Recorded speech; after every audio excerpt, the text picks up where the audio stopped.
En 1947, il y a eu une collision entre deux vaisseaux qui se sont écrasés. L'un près de Corona, dans le Nouveau-Mexique, ce qui a été rendu public. L'autre engin s'est écrasé à l'ouest de Magdalena, dans le même état, et n'a été retrouvé que 2 ans plus tard. Mais dans celui de Corona, ils ont trouvé un extraterrestre vivant. Il a été baptisé Iba. Et il a été transporté, c'était un mâle. Il a été transporté à Los Alamos, où il a vécu le reste de sa vie. Il est mort en 1952, mais au cours de ces 5 ans, il a révélé une multitude d'informations sur ce que les extraterrestres avaient appris au sujet de l'univers et sur leur technologie, qui aurait environ 50 000 ans d'avance sur la nôtre. Il y avait des outils et des équipements dans le vaisseau que l'armée et le renseignement américain ont pu récupérer et analyser. Bonjour, ici Bob Lazar. C'est en décembre 1988 que j'ai été recruté en tant que physicien senior par un sous-traitant de la défense des États-Unis, connu sous le nom d'UGNG Special Projects. On m'a annoncé que je travaillerais sur un système de propulsion de pointe dans une zone éloignée du site d'essai du Nevada, désigné sous le nom de la zone 51. Souhaitant assurer ma sécurité, j'ai pris la décision de rendre public les secrets de S4. En réalité, il existe 9 soucoupes volantes, des disques volants d'origine extraterrestre qui sont là-bas. Il ne ressemble pas à un scientifique conventionnel. Si vous vouliez embaucher quelqu'un qui pouvait penser en dehors des normes et aider à résoudre des problèmes, Bob était probablement le meilleur à l'époque. Il était fait pour ça. Les gens comprennent que ce que Bob a dit est vrai. Des preuves physiques existent désormais qui prouvent qu'il y a de la vie ailleurs et qu'au moins une forme de cette vie a été ici. C'était exactement comme désamorcer une bombe. Chaque jour.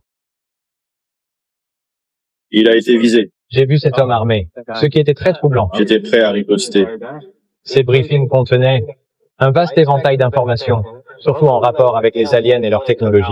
Les personnes qui gardent ces secrets depuis longtemps ne vont pas abandonner ces informations. Personne n'a jamais pu montrer exactement ce que j'ai vu de mes propres yeux.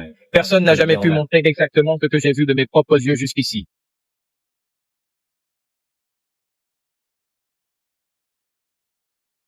Les informations que nous avons en ce moment vont cesser d'arriver. Le moindre geste imprudent pourrait déclencher une énorme énergie. Pour activer le réacteur, il nous faut l'élément 115 équipé. Mais il avait un bout de ça. Je me moque de ce que les gens croient. C'était installé dans les airs comme ça. Être ici et soudain être là. Non, on ne sait pas d'où ils viennent. C'est mon époux, Bob. Il ne croyait pas aux soucoupes volantes. Tout l'info devient un scoop qui fait la une du New York Times. Cela mènera à des auditions au Congrès, cela mènera à des enquêtes. Tout ce qui se déroule en ce moment remonte à Bob.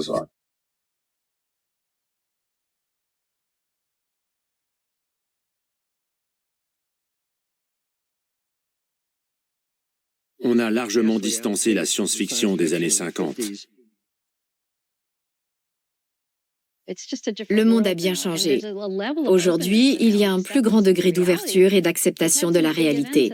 Il y a eu par le passé des phénomènes observés par des centaines de témoins, mais pour lesquels le gouvernement s'acharnait à ne rien dire, à ignorer ou à affirmer que c'était des avions. Aujourd'hui, ce serait impossible.